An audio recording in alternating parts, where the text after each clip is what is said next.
नमस्ते दोस्तों। आज एक ऐसे कॉन्सेप्ट के बारे में बात करते हैं जो कई संस्कृतियों और दर्शन में गूंजता है, लेकिन बौद्ध धर्म में इसका एक खास महत्व है। वो कॉन्सेप्ट है कर्म। अक्सर कर्म को जैसा करोगे वैसा भोगोगे कहकर समझाया जाता है, लेकिन ये इससे कहीं ज्यादा गहरा है। कर्म मूल रूप से हमें सिखाता है कि हर एक्शन के परिणाम होते हैं। हमारा हर चुनाव, हर बोला गया शब्द और हर किया गया काम हमारा भविष्य तय करता है। लेकिन ये सिर्फ बड़े फैसलों के बारे में नहीं है। छोटे से छोटे काम भी बड़ी लहरें पैदा कर सकते हैं। अब जरा सोचिए, अगर आप किसी की मदद करना चुनते हैं तो आप सिर्फ उनकी जिंदगी पर ही नहीं बल्कि दूसरों को भी अच्छे काम करने के लिए प्रेरित कर रहे होते हैं। इससे एक पॉजिटिव फीडबैक लूप बनता है, जहां अच्छे काम और अच्छे कामों को बढ़ावा देते हैं।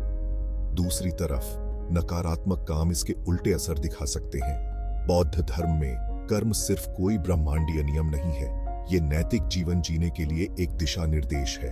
ये समझकर कि हमारे कामों के नतीजे होते हैं, हमें सोच समझकर और नैतिक रूप से जीने के लिए प्रोत्साहित किया जाता है। ये सतर्कता किसी सजा के डर से नहीं बल्कि खुद के और दूसरों के लिए सच्चे ख्याल से आती है।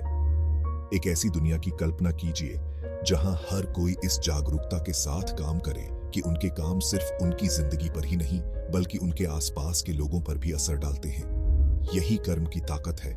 ये जवाबदेही सिखाता है और नैतिक व्यवहार के लिए एक दार्शनिक आधार देता है। लेकिन यहाँ एक ट्विस्ट है, कर्म तुरंत नहीं होता।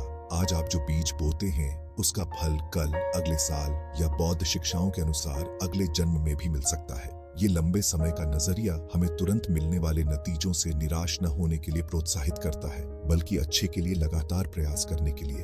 तो ये क्यों मायने रखता है? क्योंकि ये हमें सशक्त बनाता है। कर्म को समझना हमें अपने कामों के जरिए अपनी नियति को आकार देने की ताकत देता है। ये अपनी जिंदगी की जिम्मेदारी लेने और अपने भविष्य को बनाने में सक्रिय रूप से भाग लेने के बारे में है।